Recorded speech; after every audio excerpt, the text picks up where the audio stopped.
the 30 Days to Happiness podcast. Today we have Danny Shannon, which I think is such a cool name. I've been following him on Instagram. He's got such an epic story and I can't wait for you guys to hear it. You're going to leave today feeling so motivated, so inspired, and know that you are not alone, which is really cool. Welcome, Dan.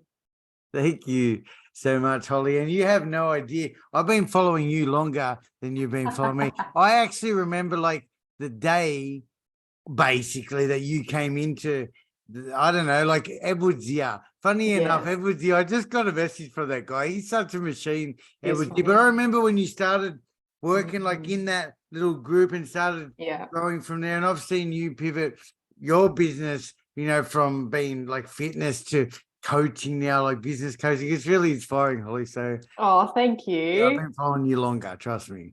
Yeah, no, it's so good. And sometimes like I have people follow me for so many years and I don't know who they are. So when they reach out to me and I'm like, oh, this is cool. Like, because you would have seen me back in my bleach blonde head fitness days, right? And I've done a 360. Yeah. Look, it's really inspiring. It really is, because I understand like business and this journey of entrepreneurship. We really need to be open to little tiny pivots of change too. And you've really nailed that. I've actually seen a couple of other people out there do the same thing.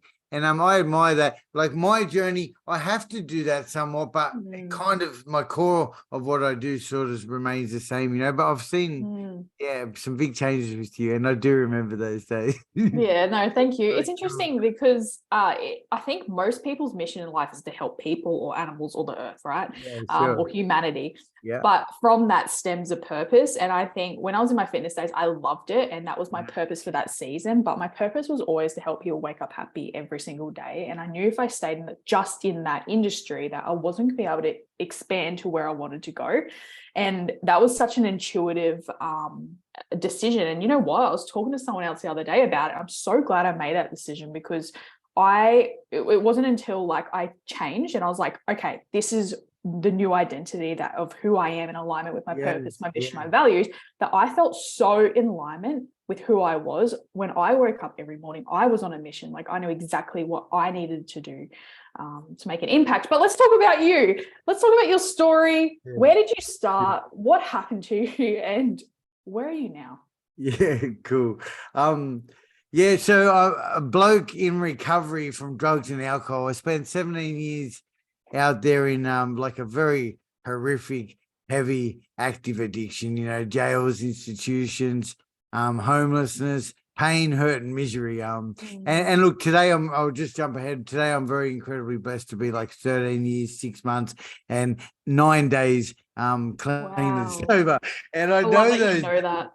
I know those days exactly, because I actually, like, literally, I just nailed that exactly to the day. I literally just came from a 12-step fellowship meeting now where I identified there. But I always know, because it's the 15th of September, 2009, that was the day my life changed forever, you know, like, and, you know, as human beings and on a journey of business, whatever it is, like every day is a milestone if we're moving forward. But yeah, overall. So, yeah, I got caught up in a really messy world of, look, I identify as having a pretty loving family. Well, my mum is this beautiful, loving soul who I believe I learned all my values and my morals off. My father was a criminal and he taught me everything I shouldn't know. But you know what? For my dad, like I was in prison for say 7 years. He used to visit me every weekend. I'm not bagging my dad at all. I love that he taught me that side, and I love that my mum taught me the good side too, you know. And so I guess really life got very messy back then. Today life is absolutely incredible, Holly. So wow, I love that. You know, so that's just a quick glimpse, and I'm happy to discuss that further. Basically I was a really unhappy person for a long time, you know, and you know, in September 2009, when I first entered recovery, actually that's a lie, my 50th attempt at recovery, I should definitely mention that. Like in that time of my addiction, like I attempted to get and stop using drugs a lot of times. You know, I was known on a first name basis at half the detox rehabs in Sydney, like literally I would go in those places 10 times. Often I'd check into those places because I had my mum on my back wanting me to, or I wanted to get out of jail, or I wanted a rest because I got stuck on methamphetamines there for a while too. So, and with meth, like you just keep going and going and going. It's like, this is insane, but I literally would go to detox just to have a few days rest because I couldn't have a few days rest outside because the obsession and compulsion to use drugs is such a powerful, strong thing for an addict, Of course. Oh my goodness. Yeah. Like, and you did, how long was that period? You said, was it 17 years? Did you say? Yeah. Well, it's probably a bit longer, but at 17, like I picked up at 14 and I quit at 34. I really should do the maths, but I'm pretty sure that's longer than 17. But it was 17 years since I injected heroin. And the day I injected heroin, that was really the beginning of the end. That was 17 years of misery there. I started off just smoking pot, drinking alcohol. Before you know it, I'm using a little bit of LSD, not meth, speed, all those kind of things. And then at like almost 16 years old, I picked up the big heroin, which I thought I would never do, Holly. Oh, wow. And I should say too, like it was peer pressure. Like, I don't know if I would have, I probably would have, but I remember the day sitting in this yellow Gemini. It must have been like, far out, what year is it? I'm 16. Let me do the math for a second. 1990. Sitting in a yellow Gemini at the front of this drug dealer's house, and we're going to buy heroin for the first time. And I remember thinking, this is a bad idea. I thought and I remember being a little bit scared and nervous, but I had a couple of other older guys in the car that said we're doing it, and I just went with the flow. And like I said, like from that day onwards, my life really spiraled out of control. Wow. So when you did it for the first time, so you knew that it really wasn't a good idea, and intuitively, and peer pressured you, probably, kind of pressured you to doing it. But after you did it the first time, was it constant peer pressure after that? Or was it like, this stuff is amazing, I want to keep going? Yeah, good question. It's like, no, there's no more. And look, please, when I was saying that, it was no one's fault but my own too. Like, well, I am a kid, right? I am a kid. Of course, a kid's probably not fully responsible for his decisions, and peer pressure was kind of how it felt. But at the end of the day, look, from that day onwards, I don't ever remember peer pressure being a thing. It was the most intense thing that had ever happened to me, and I just loved it, and I just chased it for the next 17 years. Wow, that's amazing. I mean, not amazing, but it's amazing you did for that long, and you're now in such like amazing place. I think you are a walking, living example of someone who says it's going, things can change. And you share that in your content, and it's just amazing, and I love it. So you said your dad was in prison, or throughout your childhood, which is like obviously, having a father figure. How did you go, I guess, growing up with that kind of relationship, and how did that kind of affect how you went about things during your childhood?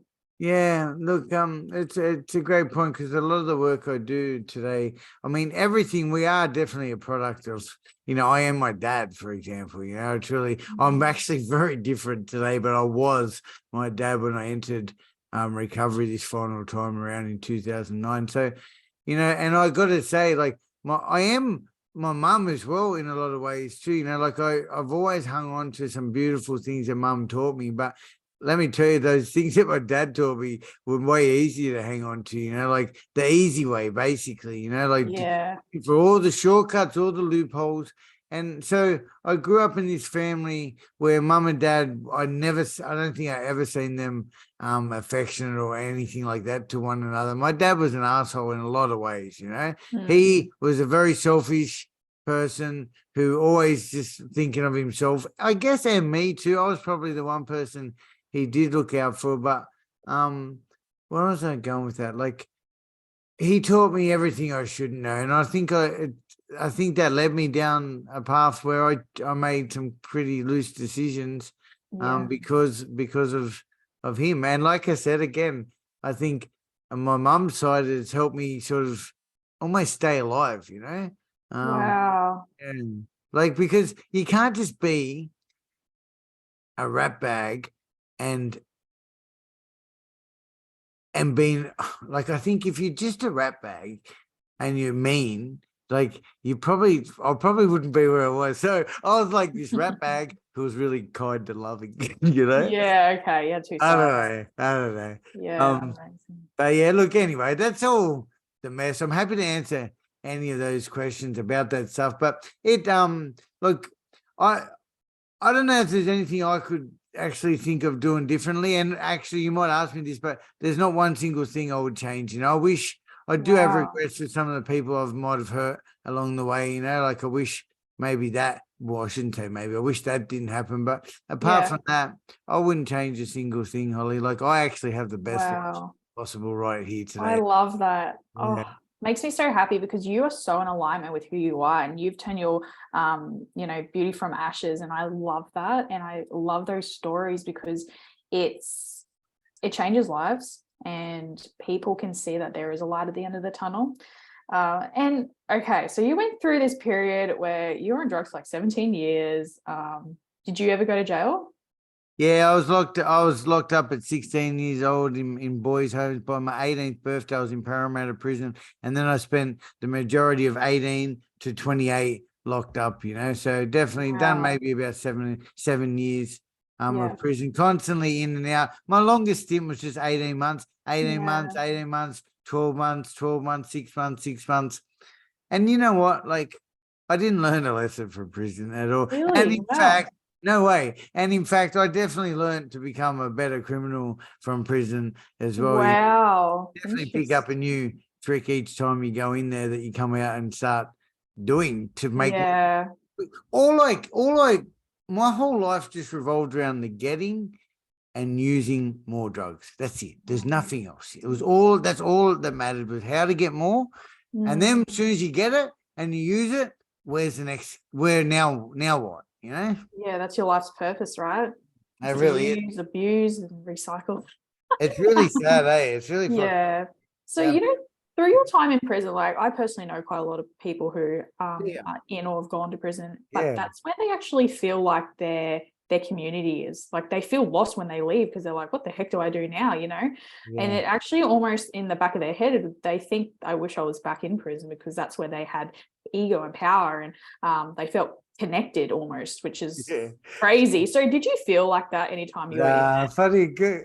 No, I don't think I did, I wanted to be out. I kept doing stupid things to get back in. But I can tell you this much. I worked at a service for over 10 years, working with high risk offenders coming directly out of jail, guys that have done 20, 30 years even, right? So you're talking about institutionalized, like that's what that is. But that behavior you're talking about is someone who gets out, they continue wearing their jail greens. They feel more comfortable in prison because they know where they stand. They've got this strict structure that they've got no control over. It's done for them. And then, I was never, thank God, I don't think I was ever institutionalized. I was in the way that I'd kept going back. But nah. Oh, look, I was not a hard criminal either, Holly. I'm just a garden variety heroin addict who just kept getting in trouble because I just wanted to use more drugs, Yeah, and that's it. So like obviously coming out of that, what was the final decision? Because you went to rehab so many times just to get a break. I love hearing people's stories of how they finally actually broke and went to broke the chain and became that new person, or whatever happened. Sometimes like it's a miracle. Sometimes it's like a chain reaction. Sometimes it's simply one person saying one thing to them. So what happened for you to be able to come sober? It is a miracle, Holly, absolutely. And I do love telling this story. And it's it's such a pivotal moment. I'm talking about the crossroads, the turning point for me was December 25th, 2009. I was about 60 days clean and sober. And it was Christmas Day, and I was on my way home to visit my family from rehab. Now, I didn't want to go. I felt obligated to go. I'd been invited to go.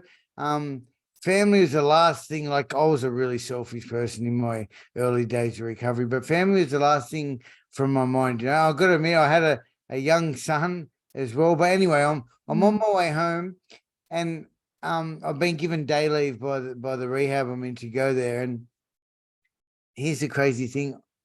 I get off the train at Parramatta. So I'm going to Liverpool, which is 2 stops after Parramatta. I did all my using in Parramatta. That's where the heroin was big in the night. Wow. And I got off the train at Parramatta, 60 days clean to go and get on. On Christmas Day, I'm going to throw it all away, which is disgusting. Yeah, like I say it's disgusting, right? Because I've got my mum and I've got my son, I've got my whole family waiting for Danny, who's, they must be so hopeful. He's in rehab. He's 60 days clean. And what does Danny do? He gets off the train at Cabra to get on. And really weirdly, it's probably the first time this ever happened. And I think this is some higher power ship. But I couldn't buy heroin. I couldn't get on. It's like all the drug dealers were had taken the day off for Christmas, right? And which might be a thing in the Vietnamese community. Anyway, so and then I've got mum and my son ringing me saying, "Where are you?" And like just thinking of that moment too, it's like I remember the phone call too. It's like it gives me a bit of shivers and goosebumps. And anyway, I managed to abort mission. I could have gone back a couple of stops to Fairfield and probably get on, but I thought, all right, just go, Danny. Thank God this has happened. Then I'm sitting around the Christmas table with say 15 other family members, neighbors, loved ones. Wow. Having this Christmas lunch, and I don't know, this is much deserved too, but imagine the shame and guilt that I would have felt. Well, I'm telling you the shame and guilt that I felt. I would have hurt, stolen, robbed every single one of those people at that table, you know. I'm straight, raw, unguarded, and all I could think about was just getting out of there, which is the reason I didn't want to go there in the first place, having to face that. And then on my way home, thank God I'm out of there. I get off the train at Town Hall Station, and to my right was King's Cross. I've got cash on me.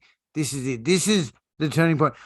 I can't do this anymore. I'm going to get on. I'm going to go up to King's Cross. I'm going to buy heroin. I'm going to buy cocaine. I'm going to mix them up together, and I'm going to use it, right?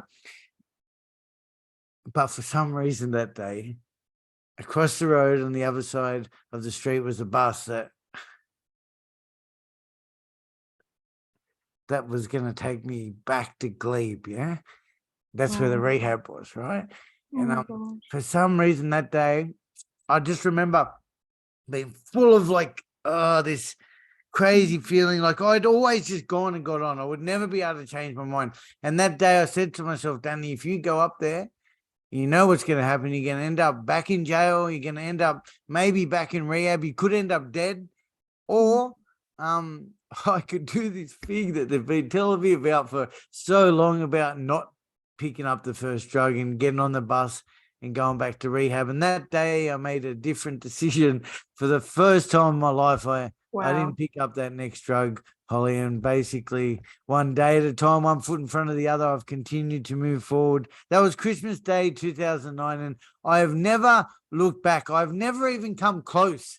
A miracle. This is that miracle. I've never even come close to picking up a drop of alcohol or a smoke a pot or a shot of heroin since that day. So wow. Oh my gosh. I really told that story intensely then. But I love that. Yeah, cool. I mean, it was a miracle happened that day. Miracle. Like, not only did I not get on, but I lost the obsession and compulsion to use, and I've never come close to it again. And I'm going to knock on wood because I truly believe, like, I've only got this for today, and I've worked my ass off ever since that day. It's not as if Dan just lost the obsession. He could just kick back now and, you know, life's good. Like, life was horrible, mate. I was full of anxiety. I was full of fear. I was sad. I was angry. And it took another 2 years before that stuff started to drop. But then life got really good, you know?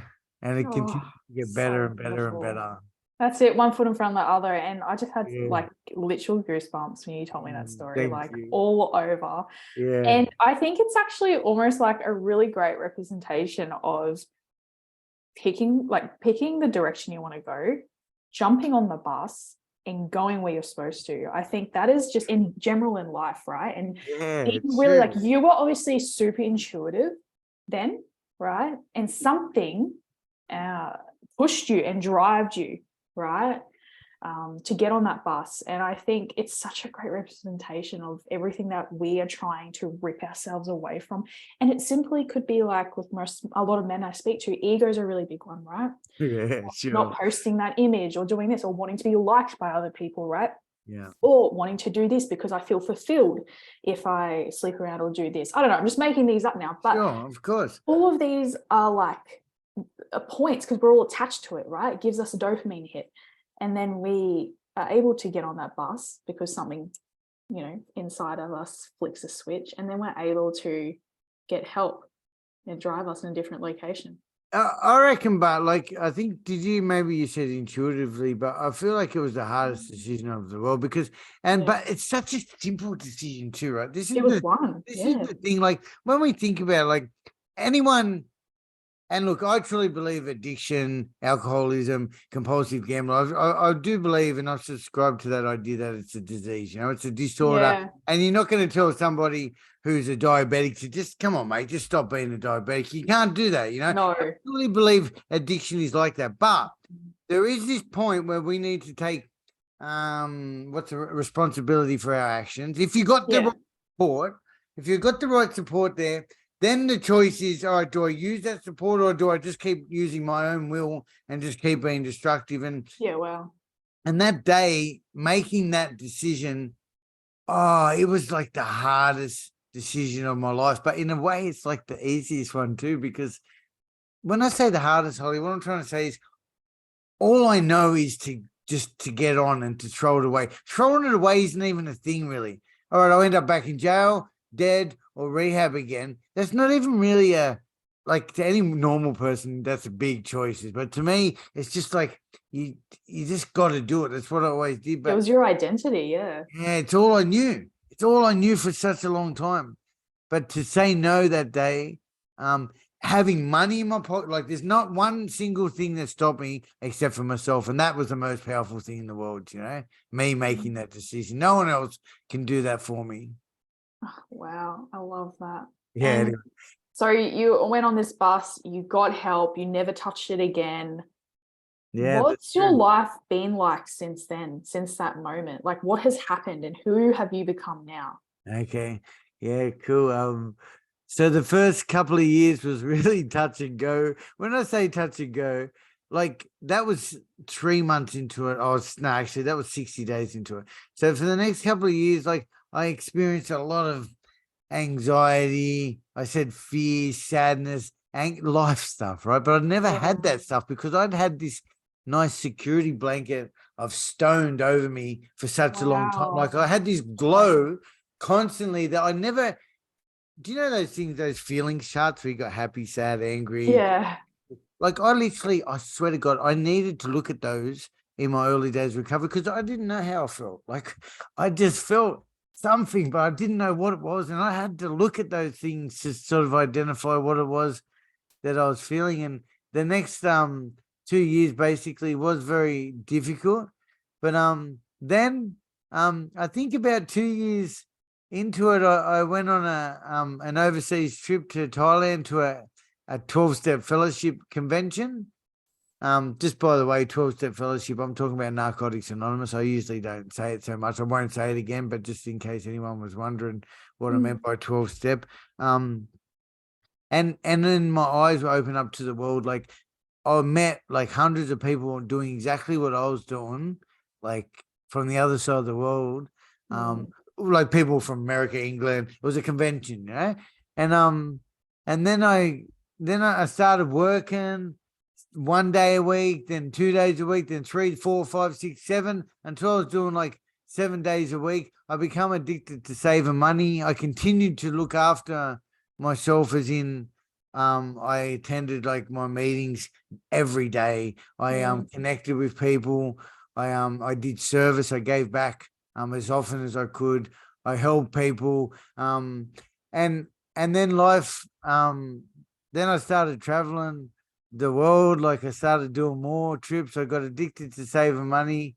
And I've just been on this incredible journey ever since. You know, I should just say, so at 5 years clean, I I bought a house, like, and I'm the first person in my whole family to ever even have that, you know. And my place is just a little place up in Caboolture up in Queensland, right? Which yeah, you like, it's only a shitty little 2-bedroom, but it's mine, mate. And I still paid it off for probably another 20 years. But I bought that. I started studying community services, and I remember when I first got clean, people were talking about, oh, maybe you should go work in rehab. I thought, no way. I don't want to help anyone else. I can't even help myself. And then anyway, I started doing that. I studied for a couple of years. Then I went on to uni. I got kicked out of school in year 8. So to anyone who thinks that you can't, you know, study and better yourself, that's rubbish too. Like all I did, right, was just turn up to class every day, you know. Just show up. And then Holly, then back in 2016, I was celebrating a milestone. It was a big milestone. I think I was 6 years. I was sitting at my desk at work, on the opposite side of where I was once a client. I was working at the same place. That place I said I worked for over a decade was the same program I got clean at, right? And I was sitting there and I was thinking to myself, I wonder what I was like when I entered those doors. What was I thinking? What was I feeling? And I came up with this idea, this concept to record a video to my future self. I did a little bit of research on some questions. I started the camera rolling in a room by myself, and I started talking to the future me. And Holly, that was the most coolest, weirdest therapeutic process I'd ever done. Like, this was me talking to my future self. From the idea was for when I turned 10 years sober, and I noticed myself talking about stuff I'd never spoken about before. It's kind of like, it's because these questions were guiding me to explore some of my stuff that, if you can imagine, if you're with somebody else, we've always got some kind of guard or a front. Of course, I feel confident to say that everyone has a front guard, everyone does. ego, whatever it is. But this is me talking to the future me. And like, you have this thing, like, you see yourself. It's a really weird. Have you ever recorded a video to the future you? I haven't actually. I've written letters, right, as I do most years, or to a 10-year version of me, but I've never done a video. That's so interesting. Well, Holly, Encapsulator, which is my business today. So I developed that concept into a web platform and a mobile app, which will be released again, version 3 in April coming up. It's going to be a free application that anyone can use, where you can log in, choose from around 15 different programs. We've got all these different programs which have different series of questions that pop up on screen that'll guide you to create the best video possible, but also help you explore your hopes, your dreams, your fears, your future aspirations. And then you have a choice of locking that away into our secure time-locked vault to be discovered at a date that you want in the future, or you might want to reflect on your videos monthly as you progress towards your goals. So that's my little entrepreneurial dream, is encapsulate video journey platform. I love that. You know what? That is it's one unique tool that you use. It changed your life, and now you get to share it with others. And you're building such an amazing platform that people can literally so easily download and use. And I'm so excited to see where it goes. If anyone is interested in learning more about that, please reach out to Dan. I'll put all these information in the description today. So that's awesome. So I guess now that you're at like the happiest version of you, I know you said you love to smile, you're a happy person. Do you completely work for yourself now? It's crazy. I don't know if I put in the bio. I think I might have removed it. But I got the sack from that job that I worked at, right? Like, it's ridiculous. But anyway, I'm going to call it out anyway. I got fired for my social media presence. Oh, really? Yeah, they told me to stop. And you can't tell me to stop, Holly. Like, you can't tell me to stop doing stuff that I love. Like, they're telling me to stop sharing my passion. And the thing is, Holly, like, I've been really lucky to build this really big platform on a couple of the social media platforms where I'm getting like hundreds of messages from people a week thanking me and saying, please don't stop. Well, and then I've got this employer telling me I can't do that. So I didn't stop, and then they got me on a legal technicality, and I lost my job, which is all good. Like I feel like it was meant to be. But so that was I lost my job in August 22nd on my birthday, mind you. The second birthday. They didn't know that, bless them. But August 22nd, and I'd already been off for 10 weeks on an American vacation. So I haven't worked for anyone else since around about June. And look, I mean, so what? But to me, that's amazing. Like, I love it. I love it. Like, my day, I live across the road from the best gym in Sydney. My day, I've got a beautiful 5-year-old daughter who, I might have to take to school. I've got her half custody of her. I can do whatever I want. So freedom, right? Yeah, it's the best. And if you look back at that day, if you decided not to get on that bus, that, future version of you may not experience the freedom that you have now. How amazing. Isn't it amazing that one literal step and decision can change your life? Just one tiny millimeter. Hey, I'd be dead. I reckon, honestly, just a shout out. And I should give a shout out to, like, I've got hundreds of mates doing exactly the same thing in recovery as me too. I've been really lucky to find a voice and start sharing my stories. And I think, like, when I started doing this 5 years ago, because I was promoting my business, back then the stigma was even heavier, and I didn't care. Like, I got nothing to hide. So, and through doing that, I've been able to empower other people to do that. But more importantly, a lot of people are afraid to do that. So I just want to shout out to, like, the hundreds of other people doing exactly what I'm doing, if not better, who just don't get the voice. And I think the reason I'm shouting out to them is because I reckon sometimes they get dirty that I'm out here, spruiking and even making money off it at times. Like, anyway, so big shout out to them as well. Oh, how good. What do you say to someone who has, who's struggling to make a really big decision in their life, right? And they have the urge to either go back to their comfortable ways, or not comfortable ways, but, ways that they know, to their old identity, or, they know they want more. I think all of us deep down inside know what we really want and know who we want to become. But what would you say to that person who's struggling to make that decision? Yeah, that was me for 17 years, and what I would say is, and I know this because I've worked with hundreds of people as well in that exact position, as I'm sure you have too. I think as human beings, we're always looking for the loopholes, the shortcuts, the backdoor ways, the little things that are it's rubbish. Like, no one else can do this for you. You can go pay the best coach in the world. You can go to rehab in friggin' Chiang Mai. You can get hypnotized. But at the end of the day, you are responsible for making this decision. I'm the only one that got me here, with the help of other people too. So, like, I don't know if what I'm saying is, like, no one else can do it for you except for you. So, I would just say, like, be brave. Have the courage to step up and just make that different decision for the first time in your life, and take the next step, and I'm not saying it's going to be easy, but what I am saying is it's going to be very well worth it. And it's going to be a blessing. And from pain comes growth. The more pain you go through, the bigger and stronger you're going to be. That's it. And reminding yourself of that, I think, is really crucial. I remember, I think it was on another podcast with Dano, his name is, shout out to him. He, like, one thing I remember from what he said, like, when he went through his mental health phase, is that, like, I remember his wife saying, like, no one's coming to save you, and it's just so true. When you actually think about that, you're like, there is actually no one coming to save me. Like, this, I'm responsible here. It just makes you, I think it makes you realize that when you've hit rock bottom, that this is it. It's you or no one else, right? That's really powerful. You're right. Like, no one is coming to save you. And you might, like, even, for example, people with lots of money, for example, right?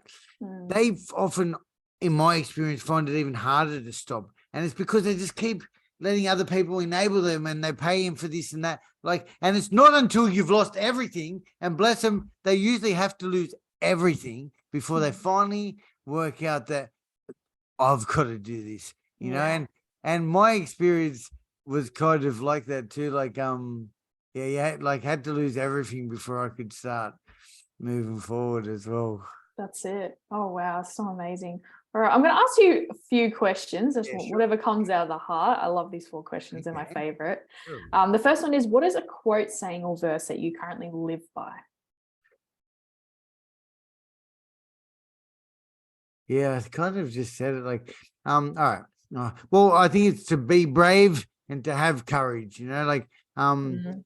yeah, just to be brave and to have courage, because I was just this scared, empty shell of a human being when I entered recovery. And the only way I've gotten to where I am today is through like stepping into the fear and sort of facing my challenges. And today, for example, any opportunity I get to go out there and talk in front of say, I actually gave a yarn at a big police conference last week, like at these old Oh, retired police force, and like this is a really awkward thing. I'm a criminal. They know they're probably going to know me, some of them, and anyway, I don't even think about it till I'm there, Holly. So I've been able to learn to not stress and just anyway be brave, have courage. oh, beautiful. I love that. How good's that? And I think when you're living in such an alignment and purpose with who you are and you're the happiest version of you, like you just don't really care what anyone else thinks. You're just there to express what you're supposed to be Yeah, put on this earth to do.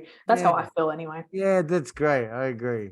Yeah, cool. Awesome. What would you say to someone who feels like giving up right now? If that's giving up life, giving up in business, giving up in relationship, whatever it is specifically. My mate told me this story just a couple of days ago. There's a swimmer swimming across the Olympic Channel, right? Or whatever it's called, the English Channel. And she's tired. She's tired. She's gonna give up. It's really foggy. She can't see ahead of her. And she finally gives up. And I think she might have drowned, actually, right? She dies, Oh, right? wow. That's a bit extreme. But just like 2 meters away through that fog was the other side, you know what I mean? So I think, Yeah, wow. like always, so I didn't tell the story the way he told it. That's pretty deep. I'm sure she probably didn't die, but like you're just so close Yeah. to making it, and it's okay to fail too, I think, because failing's all part of the journey, but make sure you do everything you can before you give up. I've been suggested quite a few times along my journey. It's been a long time. Danny, are you gonna maybe give up and like pursue something else? But no way. I've never even thought about that, It's not an option. Sorry about the lady dying. Oh, no, that's all right. I mean, it's not funny, but it's like, No, you know what I mean? It's just a story as a This is a story. It's an example. Yeah. I love it. I love it. Thanks for sharing. What are a few habits that you implement on a daily basis that literally you would not trade for the world? Yeah. I'm really strict with my daily habits. Every single morning, whether I got my daughter or not, like once I've done that, I'm at the gym like every day, like 7 days a week. Yeah. It's ridiculous. I need to take a day off, but I'm at the gym and I'm there because I know it makes me feel good. Like I know mentally, physically, and spiritually, it lines me up. And I set all my meetings from 10:30 onwards, unless I can't do that. If I have to be at the gym at 5 a.m., I'm there as well. Like if I've got a meeting at 7 a.m., I'm at the gym at 4:30 as well. So that's an what's it called? Like Non-negotiable. Non-negotiable. That's a non-negotiable. I connect with other people on a daily basis. I give back like on a daily Yeah, I basis. love that. I like to treat people with kindness all the time because I've seen the results of doing that. It makes me feel good as well. The more I give, the more the universe provides, I shower every single morning, no matter what. I what else? I eat pretty good. I pray every day as well. It's That's awesome. something that's big to me. Throughout the day. What else is it? And mate, I work hard every day as well, but I love it. So it doesn't feel like I'm working hard. Some days I feel like far out there and go and have a lay down. If you feel overwhelmed or you're tired, I often have a 20 or half a minute now snooze during the day as well. Oh, I love that. Because why not? You work for why yourself. You've gone through this massive journey and you're here now. So you know what? Go have a lay down. I drink lots of water. Holly, Yeah. I do a lot of 12-step fellowship meetings as well. Yeah, cool. I be brave, you know, like Be brave. there's that movie, My Family Bought a Zoo. I'll never forget this. I think it's Matt Damon says it. And it's 20 seconds of extreme courage. You could completely change your life, you know. Just 20 seconds of extreme courage that you want to do something, you want to tell someone something, you want to ask somebody something, you want to do something. If you don't take that 20 seconds, your whole life may look completely different if you did, you know. So wow, it's a really powerful thing. It's like one of the most powerful things you could do, I think, you know. Wow, I love that. Thank you so much for sharing. One more question for you. Sure, hit me. What is your definition of happiness? I say gratitude is my drug, right? Like a spiritual connection is also my drug. So happiness is my definition of happiness is happiness and gratitude. It's not so much a feeling. I think it's an action, you know, like my gratitude and my happiness today comes as a direct result of the hard work and the action that I did for mankind and service yesterday, last week, and the month before. I can't just wake up, Holly, and expect to feel happy. Like my happiness today comes from the work I did yesterday, last week, and the week before, you know? Oh, it's your mission, right? That's a fact, yeah. You can't. If you want, can't. I can pretty much guarantee tomorrow morning I'll wake up happy, right? Pretty much. But it's only because of the work I'm doing today. It's not because I just happened to wake up happy. That's it. And that's pretty much what my book's all about is the habits, right? The habits that you need to work on to wake up happy every single day. So you've hit the nail on the head, right? And you're a living, walking example of someone who puts in the work and now you're a legend too. Thank you. Like at the beginning of this, there's so many, mate, can you please come on my podcast? Because there's so many more things I want to ask you. Yes, I would love to. And I think like when we express this one tip, all right, let me just leave this with this. I run these online groups and I've got a pretty cool community going on. And the class I ran last night was around giving back, but increasing your levels of happiness. So when we express our gratitude to somebody who has had a positive impact on our life, letting them know that, you know, Holly, I've known you for years now too, and I've enjoyed watching your journey. You make me I feel inspired by you. When I do that, I can increase my levels of happiness by up to 19%. Like just like that, by letting somebody else know the positive impacts. So get out there and do that. Like acknowledge the good people in your life and let them know. Oh, I love that. And I just wrote down how to make gratitude your drug, right? That is a perfect way to get started. Yes. Gratitude is my drug. I love that. I really love it. Thank you so much for today. It's been such an amazing conversation. And I'm just, thank you so much. So where can people find you, Dan? So my name's Danny Shannon, and I've been really lucky, Holly, on this note too. Do you know Monica Rosenthal? You would maybe know her. She's a PR lady. She does stories of hope now. Anyway, stories that stir, I should say. But anyway, I got really lucky, and I've got my story out there all over the world on Channel 7, Channel 10, SBS, ABC. So anyway, if you Google my name, Danny Shannon, you'll definitely find me. But I'm on all platforms. I'm verified on Facebook and on Instagram under Danny Shannon. TikTok, I'm under Danny Shannon.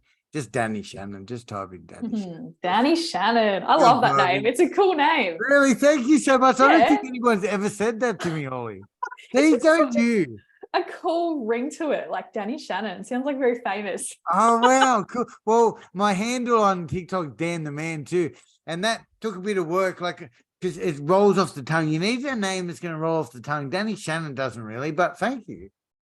Holly's a mad name. Holly, like that's just perfect. Like Hollywood. Hollywood. Have you been to America? No, it's my dream. I've always wanted to go to America.